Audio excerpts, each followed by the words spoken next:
The rain fell in relentless sheets, drumming against the tall windows of the Rosewood Manor, a grand estate nestled in the heart of Willow Creek. I stood in the center of the ballroom, my reflection distorted in the polished marble floor, a ghost of the man I used to be. At 70, my hands bore the scars of a life spent building, my silver hair a testament to decades of triumphs and regrets. But nothing cut deeper than the letter in my pocket. Its words seared into my memory. Dad, you're not welcome at my wedding. Please don't come. Clara, my only daughter, had written those words. My Clara, who once clung to my hand as we danced in this very ballroom, her laughter echoing off the chandeliers. The same Clara who now saw me as a stranger, an obstacle to her perfect day. I pulled the letter out, its edges worn from countless readings, and traced her careful handwriting. How had it come to this?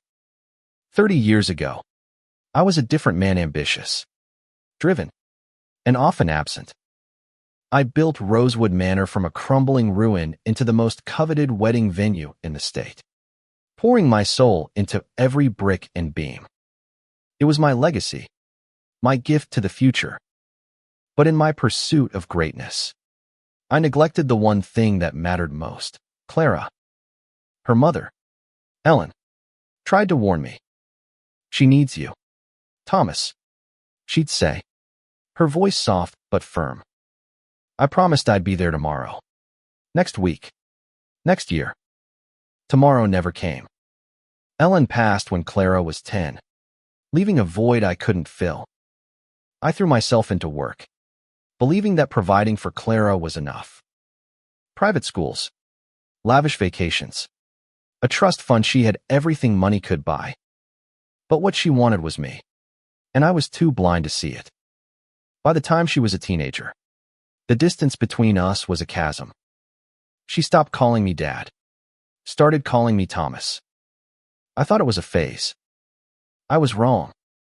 Now, at 28, Clara was radiant, fierce, and engaged to a man named Daniel, a lawyer with a charming smile and a pedigree to match.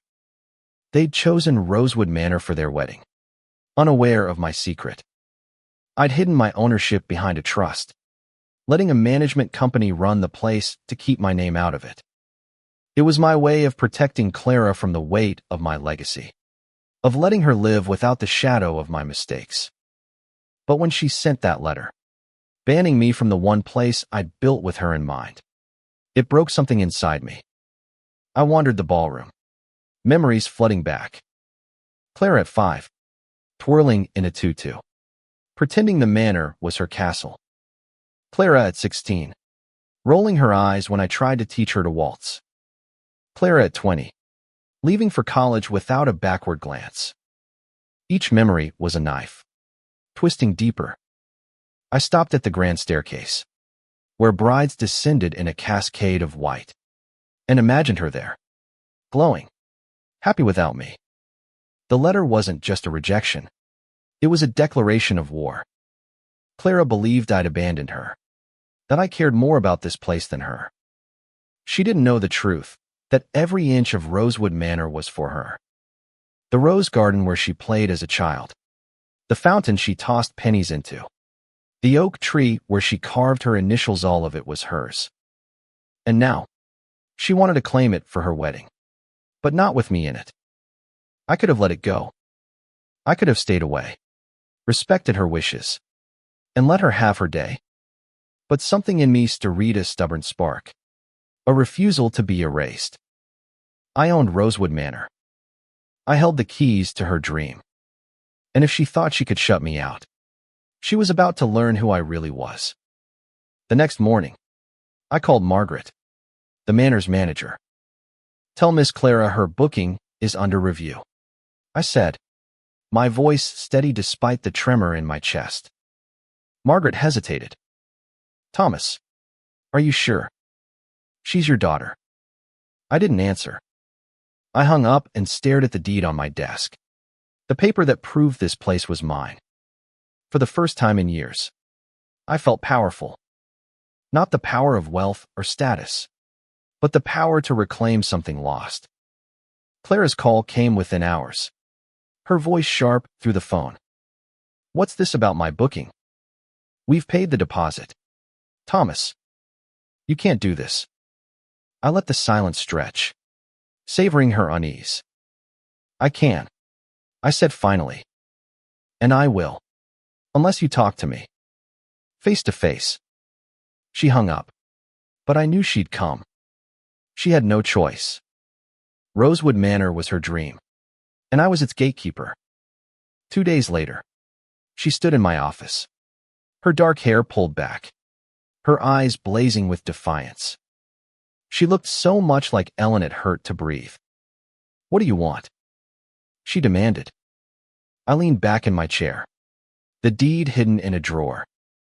I want to know why, I said. Why you think I don't deserve to be at your wedding? Her laugh was bitter. You were never there, Thomas. Not for my birthdays. Not for my graduation. Not when Mom died. Why should you be there now? Her words landed like blows. But I didn't flinch. You don't know the half of it, I said. Sit down, Clara. There's something you need to understand. She didn't move, but I saw the flicker of doubt in her eyes. For the first time in years, I had her attention, and I wasn't going to waste it. Clara stood rigid, her arms crossed, her gaze fixed somewhere over my shoulder. The office, with its oak-paneled walls and shelves of old ledgers, felt too small for the weight of this moment. I wanted to reach for her, to pull her into the hug I hadn't given her in years. But the fire in her eyes stopped me. She was here, but she wasn't mine not yet. Sit, I said again, softer this time. She hesitated, then dropped into the leather chair across from my desk, her movements sharp, like a cornered animal. I took a breath, steadying myself. This wasn't just about the wedding or the venue. This was about 30 years of silence, of choices I couldn't undo, of love I'd failed to show. You think I was never there? I began, my voice low. And you're not wrong. I missed so much too much. But you need to know why. Her eyes flicked to mine, wary but curious. I leaned forward, resting my hands on the desk. When your mother died, I didn't just lose her. I lost myself. I didn't know how to be a father without her. So I buried myself in work. In this place. I gestured to the walls, to the manor beyond them. I thought if I could build something grand, something lasting, it would make up for everything I couldn't give you. Clara's jaw tightened, but she didn't interrupt. I pressed on. Rosewood Manor wasn't just a business. It was for you. Every decision, the roses, the fountains, the ballroom was because I imagined you here one day. Happy. Surrounded by beauty. I thought I was building a future for you. Instead, I built a wall between us. Her expression softened. Just a fraction. But it was enough to keep me going. I was wrong, Clara. I know that now. But banning me from your wedding, that's not just punishment. It's erasure. And I can't let you do that without knowing the truth. What truth? She snapped, her voice sharp but trembling. That you own this place. Is that your big reveal? You think that changes anything? I opened the drawer and slid the deed across the desk. Read it, I said. She glanced at it, her brow furrowing. It's in your name, I told her. It always has been. Rosewood Manor isn't mine. It's yours. Her eyes widened, scanning the document. What are you talking about? She whispered. I leaned back, the weight of years pressing against my chest. I put it in a trust for you when you were born. I never told you because I wanted you to choose your own path, not feel chained to my dreams. But when you picked this place for your wedding, I thought maybe, just maybe, you felt it to the connection. Clara stared at the deed, her fingers tracing the paper. For a moment, I thought I'd reached her. Then she pushed it back toward me, her face hardening. "This doesn't change anything," she said. "You can't buy my forgiveness with a building." "I'm not trying to buy it," I said, my voice breaking. "I'm trying to show you who I am. Flawed. Yes. Absent. Yes. But I never stopped loving you. Clara. Not for a second." She stood, her chair scraping against the floor. "You don't get to decide what love looks like," she said. "I needed you, not a manner. And now you're holding my wedding hostage to force me to listen. That's not love. That's control." She stormed out, the door slamming behind her. I sat there, the deed still on the desk, her words echoing in my ears. She was right. I'd gone too far, wielded my power like a weapon. But I wasn't done. If she wouldn't listen, I'd show her not with words, but with actions. The next day, I called Margaret again. "Cancel the hold on Clara's booking," I said. "Let her have the venue. No strings attached." Margaret's voice was gentle. "Are you sure, Thomas?" I nodded, though she couldn't see me. "It's hers. It always was." I spent the next week avoiding the manor, retreating to my small cottage on the edge of town. I busied myself with old hobbies, woodworking, gardening, anything to keep my hands moving and my mind off Clara. But every night, I dreamed of her wedding, of standing in the shadows, watching her walk down the aisle without me. Then, one evening, there was a knock at my door. I opened it to find Daniel, Clara's fiancé, standing there, his face serious. "We need to talk," he said. I let him in, my heart pounding. He sat at my kitchen table, his hands clasped. "Clara told me about the manor," he said, "and about you. She's angry, but she's also confused. She doesn't know what to believe." I nodded, unsure where this was going. "What do you want from me?" I asked. Daniel leaned forward, his eyes steady. "I want you to be at the wedding. Not as the owner, not as a guest, as her father." His words hit me like a wave, pulling me under. I wanted to say yes, to believe it was possible. But Clara's letter, her anger, her pain, they were still there. A barrier I didn't know how to cross. "She doesn't want me there," I said. Daniel shook his head. "She's hurt. But she's still your daughter. And I think, deep down, she's waiting for you to show up." I looked at him, this man who loved my daughter, who saw her in ways I never could. "What do I do?" I asked, my voice barely above a whisper. He smiled, a small, hopeful smile. "You start by showing her you're listening." The days following Daniel's visit were a blur of doubt and determination.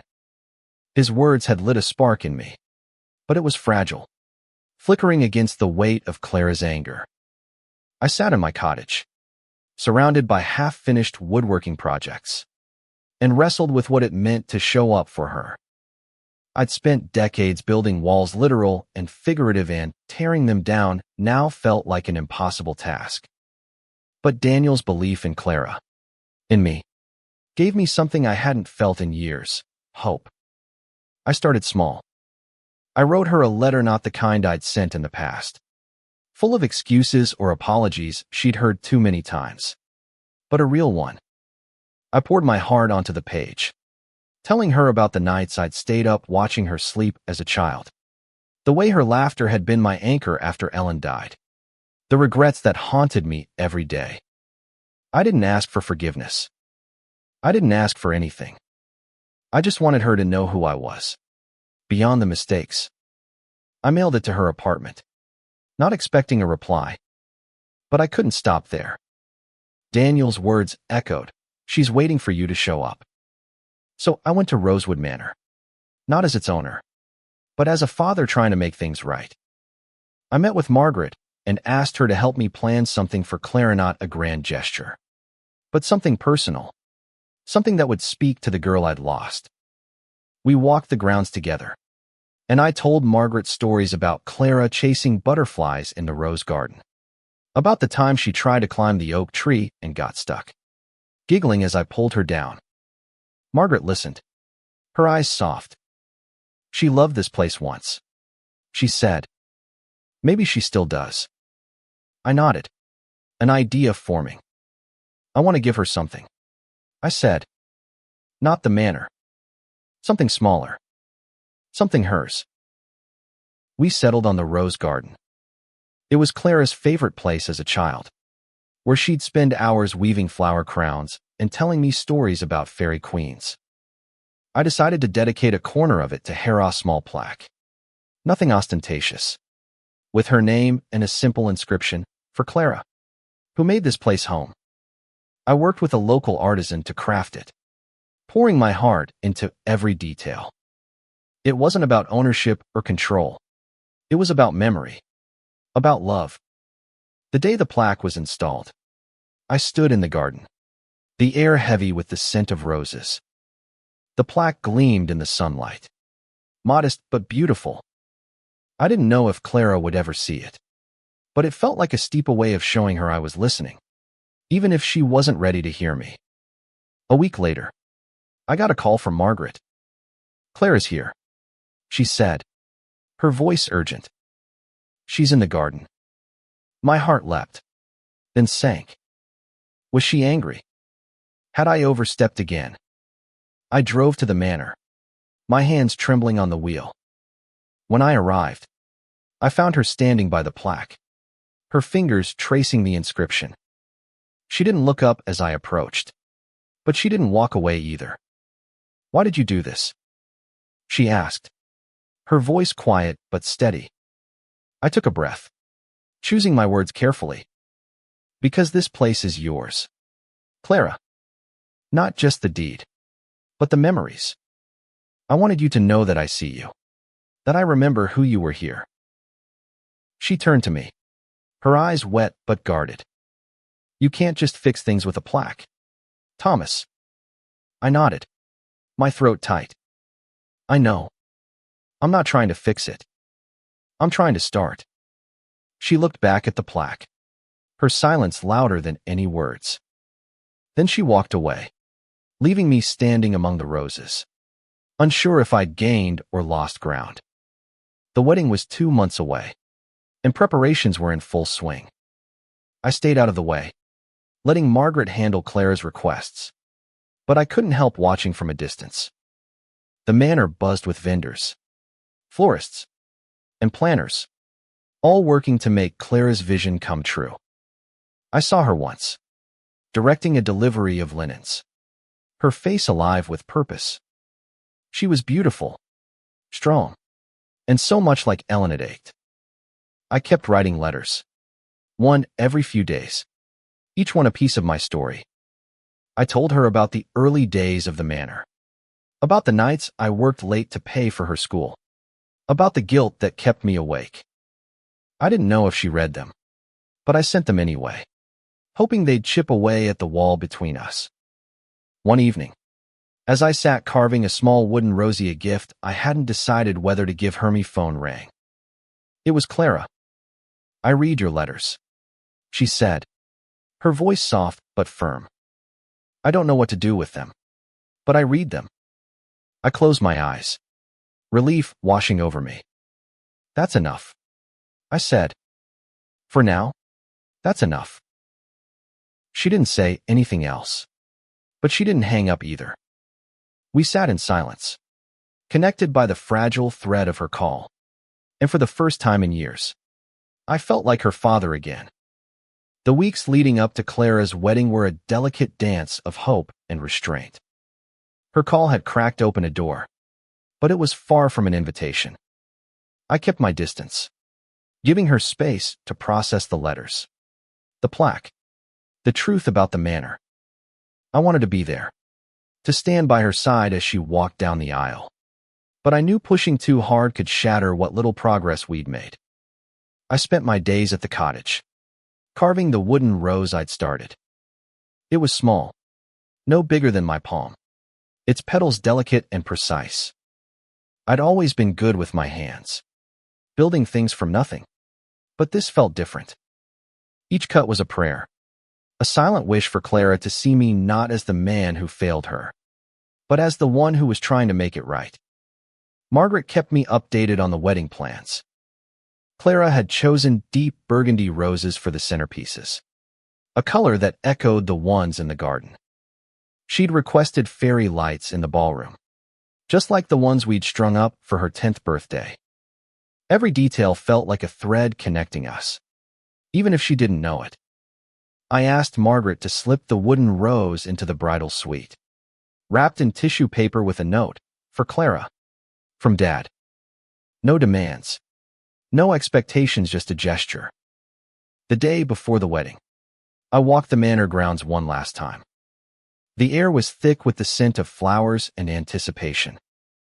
The ballroom was transformed, a vision of elegance with draped linens and glowing chandeliers. I stood at the edge, imagining Clara there, radiant in her dress, Daniel waiting at the altar. I wanted to be part of it, but her letter still lingered in my mind, a reminder of the boundaries she'd set. That evening, I found a package on my doorstep. Inside was a small envelope with my name in Clara's handwriting. My heart raced as I opened it. It was an invitation not to the wedding, but to the rehearsal dinner. A single line was written below, "If you want to come, I won't stop you." It wasn't forgiveness, but it was something. I held the invitation like it was made of glass, afraid to hope too much.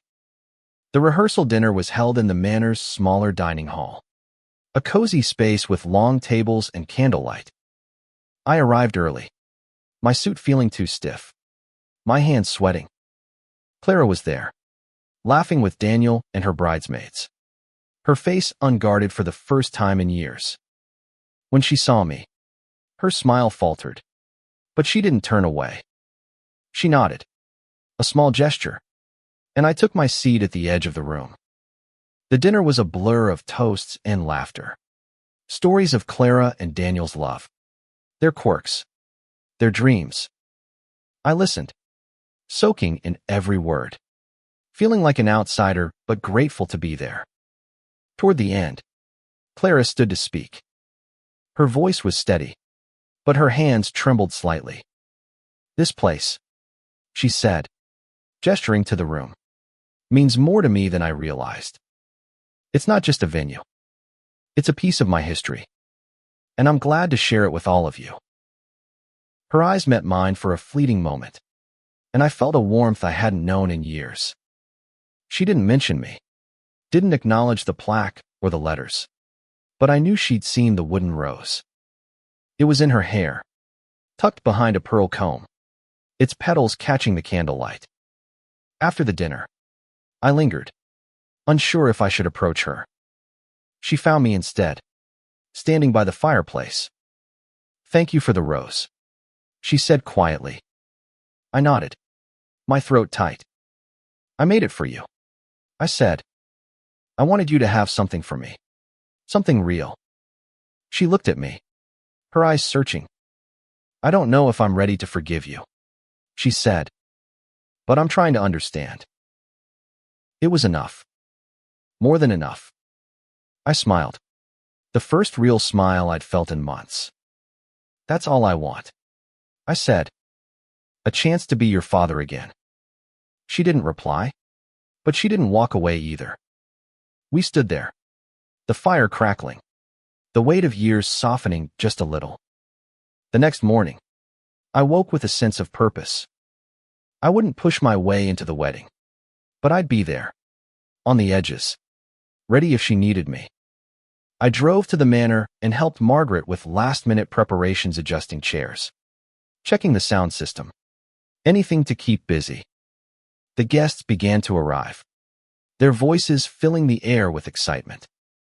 I stayed in the background, watching as the manor came alive. When the music started, signaling the ceremony. I stood at the back of the ballroom, my heart in my throat. Clara appeared at the top of the staircase, her dress a cascade of white, the wooden rose still in her hair. She was breathtaking, a vision of everything I'd ever dreamed for her. As she descended, her eyes scanned the crowd and found mine. For a moment, time stopped. She didn't smile, but she didn't look away either. It was a beginning, fragile but real. The ceremony unfolded like a dream, each moment etched into my memory. Clara walked down the aisle, her arm linked with Daniel's father, who had stepped in to give her away. I stood at the back, hidden among the guests, my chest tight with a mix of pride and pain. She was radiant, her smile bright but tinged with something I couldn't quite read resolve. Perhaps, or a quiet strength she'd inherited from Ellen. The wooden rose in her hair caught the light, a small piece of me carried with her. The vows were heartfelt, Daniel's voice steady as he promised to love her through every storm. Clara's softer but no less certain. I watched, a silent witness, feeling both present and apart. When they kissed, the room erupted in applause, and I clapped too, my hands trembling. For the first time, I didn't feel like an intruder. I was here, in her world, even if only on the fringes. The reception began. The ballroom transformed into a wonderland of lights and flowers. I stayed on the edges, helping Margaret with small tasks for filling champagne, directing late arrivals. I didn't want to draw attention, didn't want to risk upsetting Clara on her day. But I couldn't leave. Not yet. As the night wore on, the dance floor filled with couples swaying to a slow melody. I watched Clara and Daniel take their first dance, her laughter bright, his eyes never leaving her. It was everything I'd imagined when I built this Placia moment of pure joy, preserved in the space I'd created for her. But the ache in my chest reminded me of what I'd lost, of the years I couldn't reclaim. Then, something unexpected happened. Clara broke away from Daniel and crossed the room toward me. The crowd parted, their chatter fading as she approached. My heart pounded, unsure what to expect. She stopped in front of me, her expression unreadable. "Dance with me," she said. Not a question, but a quiet command. I froze, my mind racing. "Clara, she held out her hand, cutting me off. "One dance," she said. "For Mom."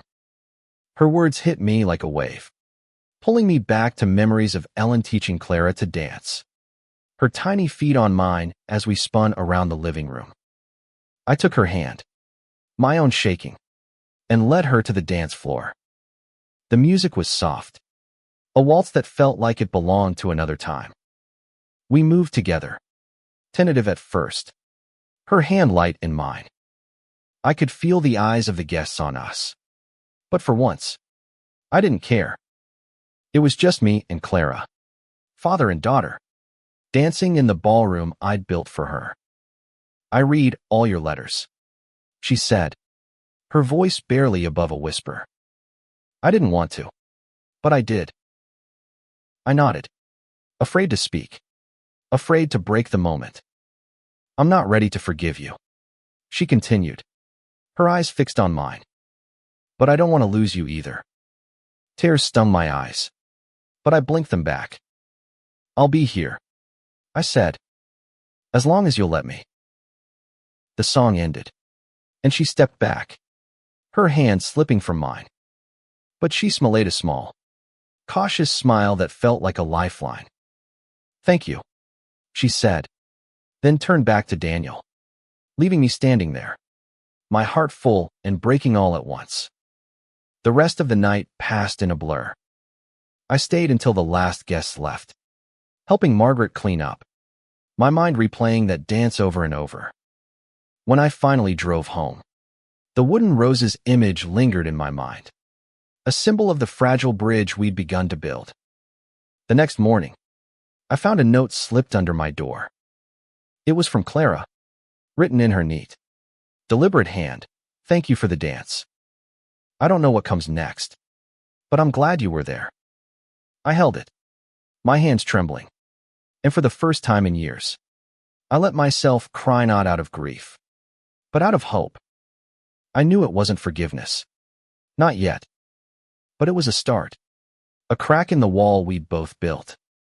I spent the day in the rose garden, tending to the flowers, thinking of Clara. I didn't know what the future held, but I knew I'd keep showing up, keep trying, keep loving her in the ways I'd failed to before. As the sun set, casting a golden glow over the manor, I made a silent promisito Clara. To Ellen. To myself. I'd be the father she deserved. Not just in grand gestures or hidden deeds, but in the small, quiet moments that mattered most. The manor was hers, but so was my heart, and I'd spend the rest of my days proving it. The weeks after the wedding were quiet, but not empty. Clara's note stayed on my kitchen table, a reminder of the fragile connection we'd forged. I didn't push her, didn't call or write, but I felt her presence in every corner of Rosewood Manor. The roses seemed brighter, the air lighter, as if the place itself knew she'd been here, that she'd carried a piece of me with her. I returned to my routines, but they felt different now. The woodworking shed became my sanctuary, where I carved small gifts another rose. A tiny bird, a heart-shaped box, all things I hoped to give Clara one day, when she was ready. I worked slowly, letting each piece take shape naturally, the way I wished I'd let our relationship grow. The manor, too, felt alive again. I walked its halls, not as its owner, but as its caretaker, tending to the legacy I'd built for her. One afternoon, Margaret called with news. Clara and Daniel want to host a thank you brunch for the wedding party. She said, they've asked to use the manor again, and they want you there. My heart skipped, caught between joy and fear. Did Clara say that? I asked. Margaret's voice softened. She did. She said it's time to start talking. I arrived at the manor early on the day of the brunch, my hands clutching a small wooden box I'd carved for Clara. It was simple, with her initials etched on the lid. A quiet offering. The dining hall was set with long tables, adorned with the same burgundy roses from the wedding. Clara and Daniel were already there, greeting guests, their laughter filling the room. When Clara saw me, she paused, then walked over, her expression cautious but warm. You came, she said, almost surprised. I smiled, holding out the box. For you, I said. No strings attached. She took it, her fingers brushing the carving. And for a moment, I saw the little girl who used to run to me with open arms. It's beautiful, she said softly. Thank you. The brunch was a celebration of love and gratitude, with toasts and stories that wove Clara and Daniel's new life together. I sat near the back, listening, feeling like I was part of something for the first time in years. Clara didn't speak to me again during the meal, but her glances my way felt like small bridges, each one a step closer. After the guests left, Clara found me in the rose garden, where I'd gone to clear my head. She held the wooden box, her fingers tracing the initials. I've been thinking about what you said, she began, her voice steady. About the manor, about Mom, about everything. I don't know if I can let go of the past, but I want to try. I nodded, my throat tight. That's all I've ever wanted, I said. A chance to be part of your life. She looked at the plaque in the garden, the one with her name, and smiled faintly. This place feels like home, she said. I didn't realize how much until now. We walked together through the garden, talking about small things, the roses, the weather, her plans for the future. It wasn't the deep reconciliation I dreamed of, But it was real, grounded in the moment. When she left, she hugged me briefly, hesitantly, but a hug nonetheless. It was the first time in years, and it felt like a miracle. Over the next few months, Clara and I began to rebuild. She'd call sometimes, just to talk, or stop by the manor to check on the garden. I learned about her life, her job as a graphic designer, her love for hiking, the way Daniel made her laugh. I shared stories too, about the early days of the manor, about Ellen's quirks, about the man I was trying to become. Each conversation was a brick, slowly rebuilding the bridge between us. I didn't push, didn't ask for more than she was ready to give. But every call, every visit, felt like a gift. I kept carving, filling the shed with small tokens of love, hoping one day she'd see them all and know they were for her. One evening, as winter settled over Willow Creek, Clara invited me to dinner at her and Daniel's new home. It was a small house, cozy and filled with her art. As we sat around the table, laughing over burnt potatoes and shared stories, I realized something. I wasn't just Clara's father anymore. I was becoming her friend. The dinner at Clara's house marked a turning point, subtle but profound. It wasn't just the warmth of her home or the laughter we shared. It was the realization that we were building something new, not just repairing the old. I drove back to my cottage that night, the memory of her smile lingering, a quiet promise that we could move forward. Winter brought a new rhythm to our relationship. Clara started visiting the manor more often, sometimes with Daniel, sometimes alone. She'd walk the grounds, her fingers brushing the roses, her eyes distant with memories. I'd join her when she asked, sharing stories of the manor's early days, how I'd planted the first rose bush with Ellen, how we dreamed of Clara growing up here. She listened, her silence thoughtful, her questions careful but curious. One afternoon, she asked to see the old ledgers, the ones I kept in the office. We sat together, flipping through yellowed pages filled with my handwriting notes on renovations, budgets, dreams. "You really built this place from nothing," she said, her voice tinged with awe. I nodded, my heart swelling. "For you," I said simply. She didn't reply, but her hand rested on mine for a moment, a gesture that said more than words. As spring approached, Clara asked me to help with a project. She wanted to host a community event at the menorah fundraiser for a local children's charity. "It's time this place gave back," she said, her eyes bright with purpose. I agreed, thrilled at the chance to work with her. We spent weeks planning, choosing flowers, designing flyers, coordinating volunteers. It was the most time we'd spent together since she was a child, and every moment felt like a gift. The event was a success, the manor buzzing with families, laughter, and music. Clara was everywhere, directing volunteers, charming donors, her energy infectious. I watched from the sidelines, my heart full. She was no longer just my daughter. She was a force, a woman who carried the best of Ellen and the strength I'd never known I gave her. After the event, we sat in the rose garden, the air warm with the promise of summer. "I want to take over the manor," she said suddenly, her voice steady. "Not just own it, but run it. Make it mine." I looked at her, stunned but proud. "It's always been yours," I said. She shook her head. "I didn't understand that before, but I do now."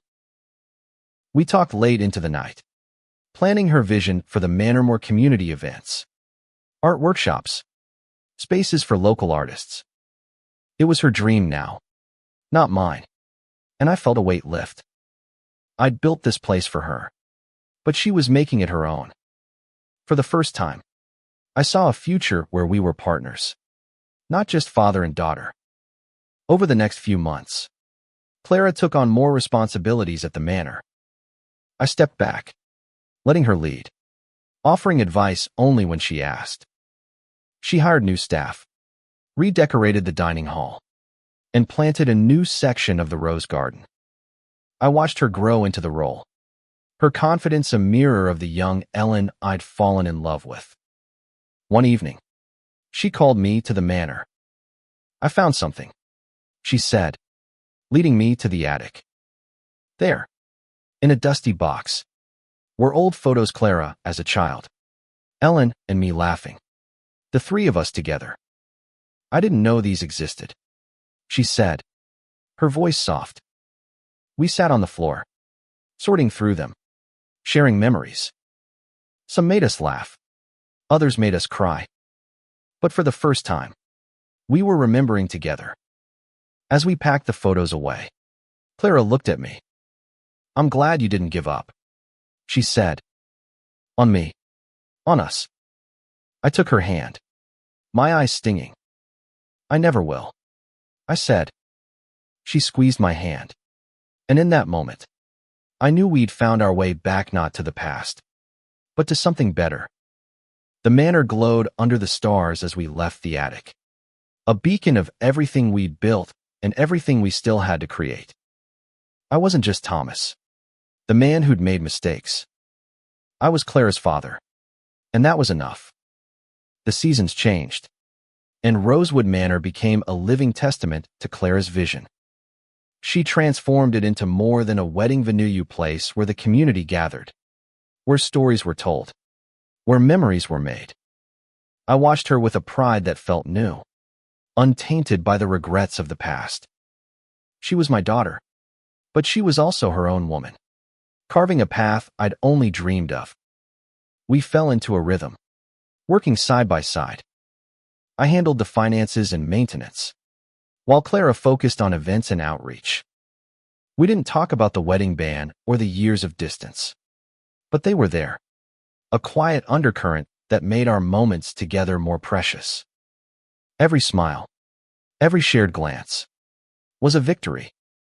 One summer evening, Clara asked me to meet her in the rose garden.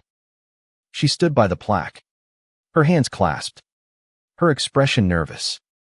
"I've been thinking," she said, "about the manor, about us. I want to make you a partner, officially. Not just in the background, but on the deed, with me." I stared at her, my heart pounding. "Clara, this place is yours," I said. "I don't need my name on it." She shook her head, her eyes fierce. "It's ours. You built it, but I'm making it something new. We're a team now, Dad." The word Dad hit me like a wave, washing away years of doubt. I nodded, unable to speak, and pulled her into a hug. This time, she didn't pull away. The partnership changed everything. We hired more staff, expanded the gardens, and hosted events that brought Willow Creek together. Clara's art workshops filled the manor with color, her laughter a melody that echoed through the halls. I carved more gifts, a bench for the garden, a sign for the entrance, each one a piece of my heart. One day, as we sorted through old files, Clara found a letter from Ellen, written before she died. It was addressed to me, tucked away in a folder I'd never opened. "Thomas," it read, "love Clara with all you have, even when it's hard. She'll need you, and you'll need her." I read it aloud, my voice breaking, and Clara leaned against me, her tears soaking my shirt. "She'd be proud of us," she whispered. I nodded, holding her close, knowing it was true. The manor thrived, but more importantly, so did we. Clara and Daniel started talking about a family, and I found myself dreaming of grandchildren running through the rose garden, their laughter filling the air. I wasn't just a father anymore. I was part of something bigger, a legacy of love that stretched beyond bricks and mortar. On the first anniversary of the wedding, Clara invited me to a small celebration at the manor. It was just us, Daniel, and a few close friends, gathered in the ballroom under the fairy lights. We toasted to love, to second chances, to the future. Clara raised her glass to me, her smile bright. To Dad, she said, who never gave up. I raised my glass, my eyes wet, and drank to her, to us, to the manor that had brought us back together. As the night ended, we walked to the rose garden, the plaque glowing under the moonlight. Clara took my hand, her grip strong. I forgive you, she said, her voice steady. Not because of the manor, but because you showed up. I pulled her into my arms, tears streaming down my face. And for the first time in years, I felt whole. Rosewood Manor stood behind us, its windows warm with light, its roses blooming in the night. It was more than a place. No, it was our story, written in every petal, every brick, every moment we'd fought to reclaim. I looked at Clara, my daughter, my partner, my home, and knew that whatever came next, we'd face it together.